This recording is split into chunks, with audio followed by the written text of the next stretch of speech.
Height কম মানুষ দেন একটা পোপো করতেছে মনে হচ্ছে দেখেন তো ক্যামেরা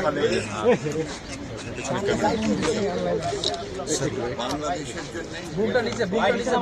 জন্য সেনাবাহিনীর জন্য একটি কালো দিন।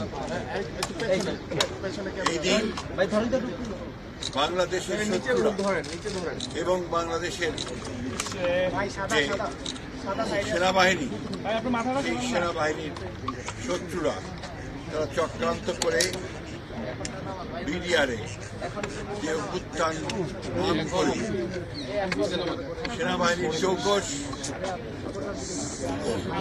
৫৭ জন সেনা কর্মকর্তাকে নির্মমভাবে হত্যা করে এবং একটা তছনছ করে দেওয়ার একটা নিরাপত্তা ব্যবস্থা।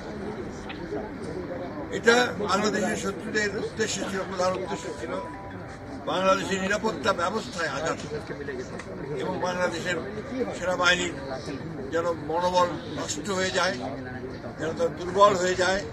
সেই কারণেই এই ঘটনাগুলো ঘটনা। সবচেয়ে দুর্ভাগ্যের বিষয়, তখন যারা রাষ্ট্র ক্ষমতায় ছিলেন হাসিনার নেতৃত্বে আওয়ামী লীগ, তারা অত্যন্ত পরিকল্পিতভাবে এই ঘটনাটির সঙ্গে যোগ সাজস করে যথাসময়ে দেশ জুড়ে তোলপাড় ওয়ালটন ফ্রিজ কিনে আপনিও হয়ে যেতে পারেন মিলেনিয়ার। গ্রহণ না করে তারা এই ঘটনাগুলো করতে দেন। দুদিন ধরে বিডিআর পিলখানাতেই হত্যাযজ্ঞ চলে। এবার এখন পর্যন্ত এটা যে পূর্ণাঙ্গ সঠিক নিরপেক্ষ তদন্ত, সেই তদন্ত হয়নি। আমরা সরকারকে ধন্যবাদ জানাতে চাই যে সরকার অন্তত এটাকে শহীদ সেনা দিবস হিসাবে ঘোষণা করেছেন।